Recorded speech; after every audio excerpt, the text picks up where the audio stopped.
ନମସ୍କାର, ଜୟ ଜଗନ୍ନାଥ। ଆଜି ପର୍ଯ୍ୟନ୍ତ ଆମେ ଶିଖିଥିଲୁ ଅପସନ୍ କୋଉ ଭଳିଆ ଆମେ ଇଣ୍ଡେକ୍ସ ଅପସନ୍ ହଉ ବା ଷ୍ଟକ୍ ଅପସନ୍ କୋଉ ଭଳିଆ ଆମେ ବାଇ କରିବୁ, କୋଉଠୁ କୋଉ ଭଳିଆ ଆମେ କୋଉ ଷ୍ଟ୍ରାଇକ୍ ପ୍ରାଇସ୍ ରେ ବାଇ କରିବୁ ବା କୋଉ ଷ୍ଟ୍ରାଇକ୍ ପ୍ରାଇସ୍ କେମିତି କୋଉ ଭଳିଆ ଆମେ ଖୋଜିକି ପାଇବୁ, ଡିମାଟ୍ ଆକାଉଣ୍ଟରେ କୋଉ ଭଳିଆ ଖୋଜିକି ପାଇବୁ ତାହା ଶିଖିଥିଲେ। ତ ଆଜି ଆମେ ନୂଆ ଶିଖିବୁ ଯୋଉଟା କି ଦେଖ ଇଣ୍ଡେକ୍ସ ଅପସନ୍। ତ ଇଣ୍ଡେକ୍ସ ଅପସନରେ ତମେ ଯୋଉ ବାଇ କରିବ, ତ ପ୍ରାୟତଃ ଯୋଉମାନେ ଭିଡିଓ ଦେଖୁଛ, ଯଦି ଯୋଉମାନେ ଟ୍ରେଡ୍ କରୁଥିବ, ତ ଇଣ୍ଡେକ୍ସ ଅପସନରେ ଲସ୍ ହଉଥିବ। କଣ ପାଇଁ ଲସ୍ ହଉଛି? ପ୍ରଫିଟ୍ ଲସ୍ ଲାଗି ରହୁଛି। କିନ୍ତୁ ସେବି ଡାଟା ଅନୁସାରେ 90% ଅପସନ୍ ଟ୍ରେଡିଂରେ ପ୍ରାୟତଃ ସମସ୍ତେ ଲସ୍ କରୁଛନ୍ତି। ତ ସେମାନେ ଲସ୍ କଣ ପାଇଁ କରୁଛନ୍ତି? ଭିଡିଓ ଲମ୍ବା ନ କରି ଚାଲ ଶୀଘ୍ର ଶୀଘ୍ର ଆମେ ବୁଝିଯିବା। ଲସ୍ କରିବାର ମୁଖ୍ୟ କାରଣ ହଉଛି, ଦେଖ ଅପସନରେ ତିନିଟା ଜିନିଷ ରହୁଛି। ଗୋଟେ ରହୁଛି ଏଟିଏମ୍, ଆଉ ଗୋଟେ ରହୁଛି ଓଟିଏମ୍, ଆଉ ଗୋଟେ ରହୁଛି ଆଇଟିଏମ୍। ଏଟିଏମ୍, ଓଟିଏମ୍, ଆଇଟିଏମ୍ ତିନିଟା ରହୁଛି। ଏଟିଏମ୍ ରହୁଛି ଏଟ୍ ଦ ମନି, ଓଟିଏମ୍ ରହୁଛି out of the money, ITM ରହୁଛି ଇନ୍ ଦ ମନି ରହୁଛି। ତ ସପୋଜ ଧର ଆମେ ବର୍ତ୍ତମାନ ଧରିଦବୁ ନିଫ୍ଟି ବର୍ତ୍ତମାନ ଚାଲିଛି କେତେ? ନିଫ୍ଟି ବର୍ତ୍ତମାନ 23,000 ଚାଲିଛି। 23,000 ଚାଲିଛି। ତ ଏଟାକୁ କୁହାହଉଛି ଯୋଉଟା ସିଏମ୍ପି, ଯୋଉଟା କରେଣ୍ଟ ମାର୍କେଟ ପ୍ରାଇସ୍ ଚାଲେ, ତାକୁ କୁହାହଉଛି କଣ? ATM price. ଏଟିଏମ୍, ଠିକ ଅଛି, ତାକୁ କଣ କୁହାହଉଛି? ATM price କୁହାହଉଛି। ତାପରେ ଆସିଗଲା କେତେ? 23,100, 23,200, 23,300, ଉପରକୁ ଯୋଉଭଳିଆ 22,900, 22,800, ମଝିରେ ମଝିରେ 50 ବି ଅଛି, 22,950 ବି ଅଛି। ଆମେ ରାଉଣ୍ଡରେ ବୁଝିବା, ତମକୁ ବୁଝିବା ସୁବିଧା ପାଇଁ ମୁଁ କହୁଛି। ତ ଏଇଭଳିଆ ରହୁଛି। ତ ଇଏ ଯୋଉ ପ୍ରାଇସ୍ ରହିଲା, କୋଉ ପ୍ରାଇସ୍? ଏଇ ଯୋଉ ପ୍ରାଇସ୍ ରହିଲା, ଇଏ ସବୁ ପ୍ରାଇସ୍ ରହିଲା ଆଇଟିଏମ୍ ପ୍ରାଇସ୍, ଇଏ ସବୁ ରହିଲା OTM price, out of money. ଠିକ ଅଛି, out of money, in the money, ଆଉ ଏଟ୍ ଦ ମନି। ଯୋଉ ଅପସନରେ ରହୁଛି, ଯୋଉ ଅପସନର ଷ୍ଟ୍ରାଇକ୍ ପ୍ରାଇସ୍ ରେ ଗୋଟେ ଗୋଟେ ପ୍ରିମିୟମ ରହୁଛି। ଆମେ ବୁଝିଥିଲେ ଷ୍ଟ୍ରାଇକ୍ ପ୍ରାଇସ୍ ର କୋଉ ଭଳିଆ ରହୁଛି ପ୍ରିମିୟମ, ଆମେ ପ୍ରିଭିୟସ୍ ଚାପ୍ଟରରେ ଆମେ ବୁଝିଥିଲେ। ତ ସେ ପ୍ରିମିୟମରେ କଣ କଣ ରହୁଛି ନା, ପ୍ରିମିୟମରେ ଦୁଇଟା ଜିନିଷ ରହୁଛି। ଗୋଟେ ରହୁଛି ଆଇଭି ପ୍ଲସ୍ ଟିଭି। ଆଇଭି ରହୁଛି କଣ? ଇଣ୍ଟ୍ରେନ୍ସିକ୍ ଭ୍ୟାଲୁ, ଆଉ ଟିଭି ରହୁଛି ଟାଇମ୍ ଭ୍ୟାଲୁ। ଇଣ୍ଟ୍ରେନ୍ସିକ୍ ଭ୍ୟାଲୁ କଣ ନା, ତାର ଗୋଟେ ଏଡ୍ ରହୁଛି, ଯୋଉଟା କି ଆମେ ଆଉ ଗୋଟେ ଚାପ୍ଟରରେ ତମକୁ ବୁଝେଇବି। ଇଣ୍ଟ୍ରେନ୍ସିକ୍ ଭ୍ୟାଲୁ କଣ? ଟାଇମ୍ ଭ୍ୟାଲୁ କଣ ନା, ନିଫ୍ଟିର ଏକ୍ସପାୟରୀ କେବେ, କେତେ ଦିନ ଆମର ରହୁଛି ନା, ନିଫ୍ଟି ପାଇଁ 5 ଦିନ ରହୁଛି। କେତେ ଦିନ ରହୁଛି? 5 ଦିନ ରହୁଛି। ସପୋଜ ନିଫ୍ଟିର ମଙ୍ଗଳବାର ରହୁଛି ଏକ୍ସପାୟରୀ, ଏକ୍ସପାୟରୀ ସରିଲା ବୁଧବାର ଟୁ କାଉଣ୍ଟିଂ ହବ। ବୁଧବାର, ଗୁରୁବାର, ଶୁକ୍ରବାର 3 ଦିନ, ଶନିବାର, ରବିବାର ଛୁଟି, ସୋମବାର, ମଙ୍ଗଳବାର ଦିନ ଏକ୍ସପାୟରୀ। ତ କେତେ ଦିନ ହେଇଗଲା? 5 ଦିନ। ତ ଏଇ 5 ଦିନ ପାଇଁ କିଛି ଭ୍ୟାଲୁ ଦିଆଯାଇଥାଏ, ଯୋଉଟା କୁହାହଉଛି କି ଭ୍ୟାଲୁ କୁହାହଉଛି? ଯୋଉଟା କୁହାହଉଛି ତମର ଟାଇମ୍ ଭ୍ୟାଲୁ କୁହାହଉଛି। କି ଭ୍ୟାଲୁ କୁହାହଉଛି? ଟାଇମ୍ ଭ୍ୟାଲୁ କୁହାହଉଛି। ବୁଝିଗଲା? ତ ଲସ୍ କଣ ପାଇଁ ହୁଏ? ଲସ୍ କଣ ପାଇଁ ହୁଏ ଚାଲ ବୁଝିବା। ଯେ ଅପସନ ବାଇଂରେ ଲସ୍ କଣ ପାଇଁ ହୁଏ? କଣ ପାଇଁ ଲସ୍ ଲୋକେ ଲସ୍ କରନ୍ତି? ସମସ୍ତେ ତ ଲସ୍ କରୁନାହାନ୍ତି, କେହି କେହି ତ ପ୍ରଫିଟ ବି କରୁଥିବେ। ସମସ୍ତେ ଲସ୍ କରୁନାହାନ୍ତି। ଲସ୍ କଣ ପାଇଁ ଅପସନ ଟ୍ରେଡିଂରେ ଲସ୍ ହଉଛି, ତାର ଲଜିକ ଚାଲ ଆମେ ବୁଝିବା। ଅପସନ ଟ୍ରେଡିଂ କଣ ପାଇଁ ଲସ୍ ହଉଛି ନା, ସପୋଜ ଧର ତମର ଧରିନିଅ 23,000 ନିଫ୍ଟି ଚାଲିଛି। କେତେ ଚାଲିଛି? 23,000 ଚାଲିଛି। 23,000 ନିଫ୍ଟି ଚାଲିଛି। 23,100, 23,200, ଏପଟେ 22,900, 22,800 ରହିଲା। ତ ଆଇଭି, ଆଇଭି ଏଡ୍ ହଉଛି। ଦେଖ ଏଟ୍ ଦ ମନିରେ, ଏଟିଏମ୍ ରେ ଆଇଭି ସବୁବେଳେ କେତେ? ଆଇଭି ସବୁବେଳେ ହଉଛି 0। ଠିକ ଅଛି, ଆଇଭି କଣ ହଉଛି? 0। ଆଉ ଆମେ ଗୋଟେ ଏକ୍ସାମ୍ପଲ ଧର, କମ ବି ହେଇପାରେ, ବେଶୀ ବି ହେଇପାରେ। ତ ଟିଭି ଆମେ ଏକ୍ସାମ୍ପଲ ଦଉ, ଟାଇମ୍ ଭ୍ୟାଲୁ ଆମେ ଏକ୍ସାମ୍ପଲ ସୋର୍ସ ଧରୁଛୁ 50। ଠିକ ଅଛି। ତ ନିଫ୍ଟି ଯେତେବେଳେ 23,000 ଚାଲିଛି, ଆଇଭି କେତେ? 0 ପ୍ଲସ୍ ଇଏ 50, ଟାଇମ୍ ଭ୍ୟାଲୁ କେତେ? 50। ତ ତା ପ୍ରିମିୟମ ରେଟ୍ କେତେ ହେଇଗଲା? 50 ଟଙ୍କା। କେତେ ହେଇଗଲା ପ୍ରିମିୟମ ରେଟ୍? 50 ଟଙ୍କା। ତ ଏଟିଏମ୍ ଆଉ ଓଟିଏମ୍ ରେ ଆଇଭି ସବୁବେଳେ କଣ? 0। ଯେତେ ଉପରକୁ ଯିବ ତାର ଟାଇମ୍ ଭ୍ୟାଲୁ ସେତେ କମି କମି ଯିବ। ଏଠି 50 ଅଛି, ଯଦି ଏଠି 45 ଥିବ, 0 ପ୍ଲସ୍ 45, 0 ପ୍ଲସ୍ 40, ତ ଉପରକୁ ଉପରକୁ ଯିବ। या ऊपर कौन होची एटीएम मूल्य 23,000 रु 22,900 रु 23,000 केते पॉइंट डिफरेंस 100 पॉइंट डिफरेंस होची तो केते आसी गेला 100 सब तुम भाबुछो जे आमे एक्सपेक्ट करछु मार्केट बुलिश रे जियो तो बुलिश रे जियो माने आमे कोन ऑप्शन करू कॉल यूरोपियन बा सी बाय करू बेरिश हेले पी तो आमे ऊपर को बाय करू तो मार्केट चलची 23,000 तमे 22,000 900 बाय करियो 22,900 रु 23,000 केते पॉइंट डिफरेंस 100 पॉइंट तो इंट्रिंसिक वैल्यू सेही होची 100 टाइम वैल्यू केते आमे रखितलु 50 तो तार प्रीमियम केते हे यार प्रीमियम केते हे जो 150 यार प्रीमियम केते हे जो 150 बुझी परछो किमो टाइम वैल्यू आ थरे ताले क्लियरली तुमको बुझौची गोटे गोटे खातार लेख बुझीजिव से अनुसार तुम स्ट्राइक प्राइस जदि बाछिबो तो लॉस रो प्रोबेबिलिटी कम रहबो कि जदि तुम ट्रेंड को ठीक से धरिथिबो आ जदि मार्केट ट्रेंड पॉजिटिव थिबो तुम नेगेटिव रे पुट ऑप्शन बाय करतो तो ऑब्वियसली तुमर लॉस हो सेमति किछि गारंटी नाही चलो आमे धरिबा निफ्टी बर्तन करंट मार्केट प्राइस केते चलछि 23,000 चलछि ठीक अछि तो हमर सेंटीमेंट कोन अछि बुलिश निफ्टी टार्गेट आमे केते सपोज आमे टार्गेट होची a week row expiry Sudha Nifty touch करियो केते 23,500 टच करियो टार्गेट 23,500 पर्यंत टच करियो निफ्टी चलची केते स्पॉट प्राइस चलची केते 23,000 चलची आमे बाय करियो कोन सी बाय करियो ठीक अछि आ निफ्टी रे दुटा साइड कोन आईवी प्लस टीवी मन रहला लिखि रखो अच्छा 23,000 ये गला कौन एटीएम ठीक अच्छी 22,900 22,800 22,700 गला ऊपर को 23,100 23,200 23,300 23,500 एटी 23,400 बुझीगला तो ये कौन ये गला ओटीएम ठीक है और ये गला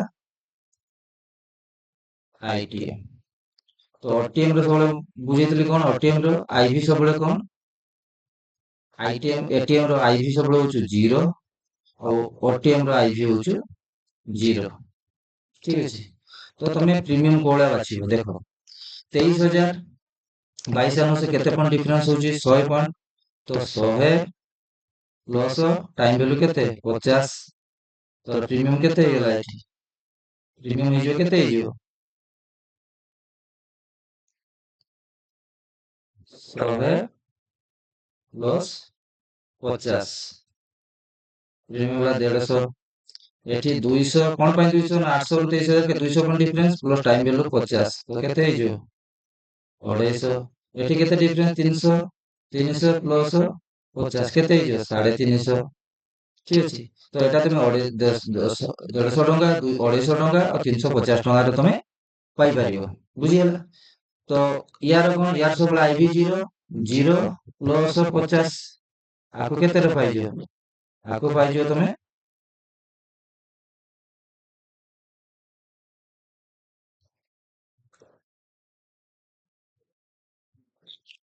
सॉरी नेट डिस्कनेक्ट हो गला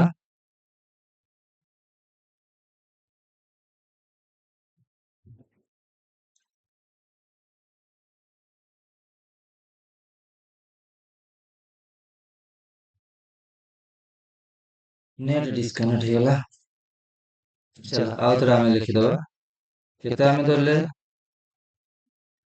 आसी बोले आसी थैंक यू तो आईबी सोले केते यार टाइम वैल्यू केते 50 ए टाइम वैल्यू केते 50 तो ये प्रीमियम केते टका राशि होची 50 टका राशि होची ठीक है केते टका राशि होची 50 टका राशि होची ये केते टका हम लिखा हैतला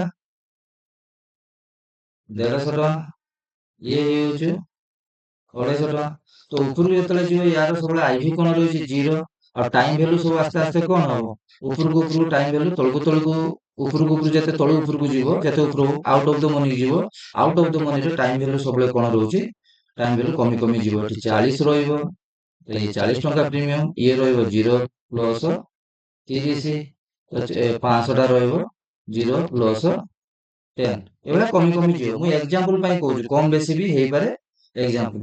ତ ତମେ ଟାର୍ଗେଟ ଆମର ଥିଲା କେତେ, ଚାଲ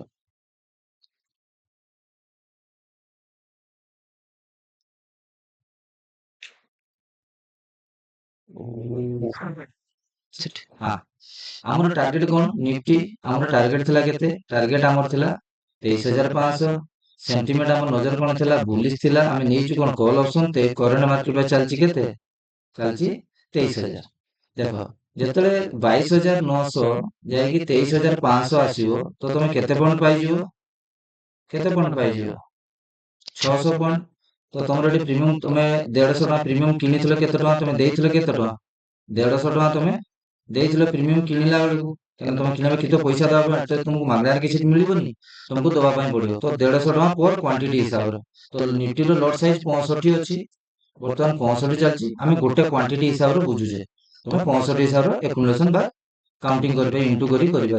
ତ 150 ଟଙ୍କା ପର କ୍ୱାଣ୍ଟିଟି ତମେ କିଣୁଛ।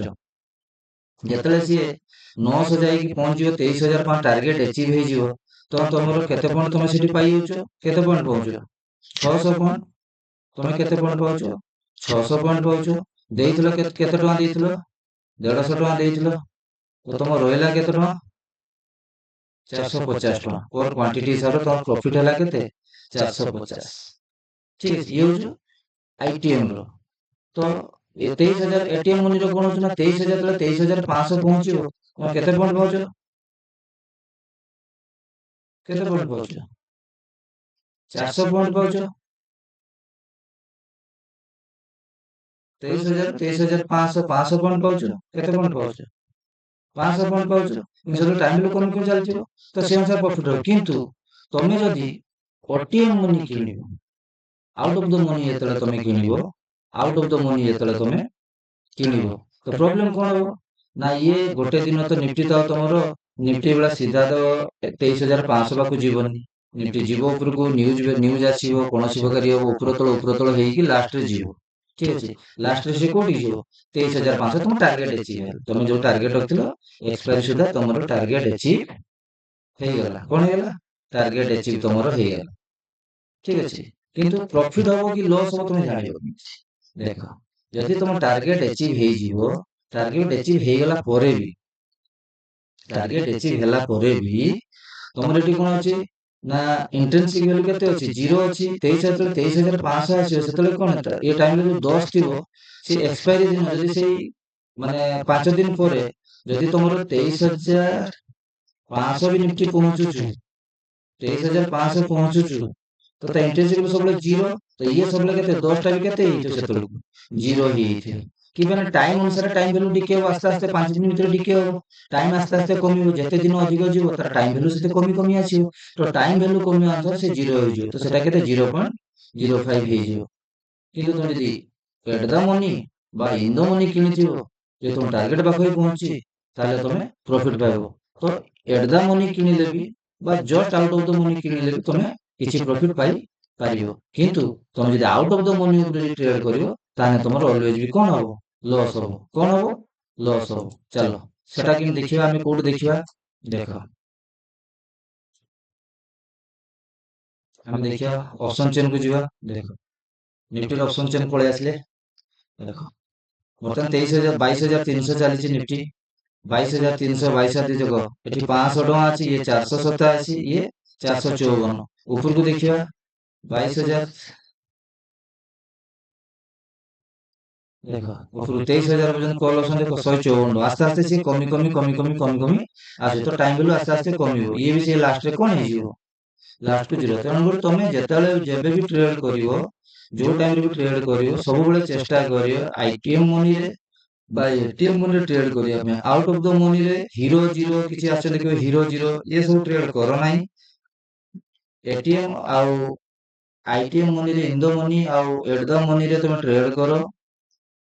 ଠିକ ଅଛି। ଟ୍ରେଡ୍ କଲେ ଯାଇକି ତମର ପ୍ରଫିଟ୍ ର ପ୍ରୋବାବିଲିଟି ଅଧିକ ରହିବ ଆଉ ତମର ପ୍ରଫିଟ୍ ର ଚାନ୍ସେସ୍ ଅଧିକ ରହିବ। Out of the money hero zero ବହୁତ ଆସନ୍ତି, ହିରୋ ଜିରୋ କହିବା ପାଇଁ ଆସନ୍ତି, ହିରୋ ଜିରୋ ତମେ କର ନାହିଁ। ଜେନ୍ୟୁନ୍ ଆଉଟ୍ ଅଫ୍ ଦ ମନିରେ ତମେ ବନ୍ଦ କରିଦିଅ ଟ୍ରେଡ୍ କରିବା। ତମେ in the money at the money trade କର। ଆଉ ଯେତେ ସ୍ମଲ୍ କ୍ୱାଣ୍ଟିଟି ଗୋଟେ ଲଟ୍ ରେ ଯଦି ତମେ ଟ୍ରେଡ୍ କରିବ, ଟ୍ରେଡ୍ ଯେତେବେଳେ ବି ତମେ କରିବ ଗୋଟେ ଲଟ୍ ରେ ତମେ ଟ୍ରେଡ୍ କରିବା ଆରମ୍ଭ କର। ଦେଖିବ ମାର୍କେଟରେ କଣ ହଉଛି କଣ ନାହିଁ ତମକୁ ସବୁ ଦେଖାଯିବ। କିନ୍ତୁ ତମେ ଯଦି ଲଟ୍ ବା କ୍ୱାଣ୍ଟିଟି ଅଧିକ ରଖିବ, ତମର ଯେତେବେଳେ ଲସ୍ ଅଧିକ ଦେଖେଇବ, ତମର ପେସେନ୍ସ ଆଉ ରହିବ ନାହିଁ। ତମେ ଲସ୍ ବୁକ୍ କରିବ, ଲାଷ୍ଟ ସେ ତମେ ଯୋଉଠି କିଣିଥିବ ତଳକୁ ଆସିଲା ଲସ୍ ବୁକ୍ କଲେ ସେ ଉପରକୁ ପଳେଇବ। ତ ତମକୁ ରିଗ୍ରେଟ ହବ ଯେ ନା ମୁଁ ରଖିଥିଲେ ହେଇଥାନ୍ତା। ତ ତମେ ରଖିଦବ, ସେ ତଳକୁ ଯିବ, କ୍ୟାପିଟାଲ ତମର ୱାଇପ୍ ଆଉଟ୍ ହେଇଯିବ। ତ ଚେଷ୍ଟା କରିବ କମ୍ କ୍ୱାଣ୍ଟିଟି କମ୍ ଲଟ୍ରେ, ତାପରେ ତମର ଏନାଲିସିସ୍ ଆଉ ତମର ଫଣ୍ଡାମେଣ୍ଟାଲ ଟେକ୍ନିକାଲ ଆନାଲିସିସ୍ ହଉ ବା ରିସର୍ଚ୍ଚ ଅନୁସାରେ ତମେ ଦେଖିଲା ପରେ ଟ୍ରେଡ୍ କରିବ। କାହା କଥାରେ ଟ୍ରେଡ୍ କରିବା ଦରକାର ନାହିଁ। ମୁଁ ଜେନ୍ୟୁଇନ୍ ତମକୁ ବୁଝଉଛି କାହିଁ ଲସ୍ ହଉଛି କାହିଁ ପ୍ରଫିଟ୍ ହଉଛି। ତମେ ତମର ଶିଖିକି ତମେ ଟ୍ରେଡ୍ କରିବ, ତମ ପାଇଁ ବେଷ୍ଟ ରହିବ। ଠିକ ଅଛି, ତମ ପାଇଁ ବେଷ୍ଟ ରହିବ। ଇଏ ଗଲା ଅପସନ୍ ଚେନ୍ ର। ନେକ୍ସଟ ଆମେ ଟପିକ୍ କୁ ଆମେ ପଢିବୁ ଯେ ଆମେ ଯୋଉ ଆମେ ଯେତିକି ଇଣ୍ଡିକେଟର ପଢିଥିଲୁ, ଇଣ୍ଡିକେଟର ୟୁଜ୍ ଲାଇଭ୍ ଉପରେ ଆମେ କେମିତି ୟୁଜ୍ କରିପାରିବୁ, ସବୁ ଇଣ୍ଡିକେଟର ସ୍ପେସିଫିକଲି ଗୋଟେ ଗୋଟେ ଚେପ୍ଟର କରିବୁ। ସେ ଅନୁସାରେ ଆମେ ପାଠ ପଢିବୁ। ତ ସେମାନେ ଯୋଉମାନେ ବି ଆମ ଭିଡିଓକୁ ଆଜି ନୂଆ ଦେଖୁଛ, ତ ଆମ ଚ୍ୟାନେଲକୁ ସବସ୍କ୍ରାଇବ କରିଦିଅ। ଠିକ ଅଛି, ଭିଡିଓ ଯଦି ପସନ୍ଦ ଆସୁଛି ଭିଡିଓକୁ ଲାଇକ୍ କର, କମେଣ୍ଟ ବି କର, ସାଙ୍ଗମାନଙ୍କ ସହିତ ସେୟାର କର। ଦ୍ୱିତୀୟ କଥା ରହିଲା, ଆମର ଯେତେବେଳେ ଲାଇଭ୍ ମାର୍କେଟ ଚାଲୁଛି, ଆମ ଲାଇଭ୍ ମାର୍କେଟ ଉପରେ ଆମେ ପୋଷ୍ଟ ଆମର ଚ୍ୟାନେଲରେ ପୋଷ୍ଟ ହଉଛି, ଯାଇକି ପୋଷ୍ଟ ଦେଖିଦବ ଯେ ଟ୍ରେଡ୍ କୋଉ ଭଳିଆ ଟ୍ରେଡ୍ ହଉଛି କୋଉଟା ନାହିଁ। ଆମ ଟେଲିଗ୍ରାମ ଚ୍ୟାନେଲ ବି ଲିଙ୍କ ଅଛି, ଜଏନ୍ କରିଦିଅ। ସେଠି ସବୁ ଲେଟେଷ୍ଟ ଅପଡେଟ୍ ଦିଆହଉଛି, କଣ ନ୍ୟୁଜ୍ ଆସିଲା କଣ ନାହିଁ, କୋଉ ଷ୍ଟକ୍ ଫୋକସ ଉପରକୁ ଆସିଛି, କୋଉ ଷ୍ଟକ୍ ରେ କଣ ନ୍ୟୁଜ୍ ଆସିଛି, ସବୁ କିଛି ଆମର ଟେଲିଗ୍ରାମରେ ଦିଆହଉଛି। ତମେ ଟେଲିଗ୍ରାମ ବି ଜଏନ୍ କରିପାରିବ। ଠିକ ଅଛି, ତ ଆଜି ଭିଡିଓକୁ ଏତିକିରେ ରଖିବା। ନେକ୍ସଟ ଚ୍ୟାପ୍ଟରକୁ ଆମେ ଇଣ୍ଡିକେଟର ବିଷୟରେ ପଢିବା। ନେକ୍ସଟ ଚ୍ୟାପ୍ଟର ଆମେ ପଢିବା ଇଣ୍ଡିକେଟର। ନେକ୍ସଟ ଚ୍ୟାପ୍ଟର ଆମେ ପଢିବା ଇଣ୍ଡିକେଟର। ଠିକ ଅଛି, ତ ସାଙ୍ଗମାନେ ଦେଖା ହବ ଆର ଭିଡିଓରେ। ଜୟ ଜଗନ୍ନାଥ।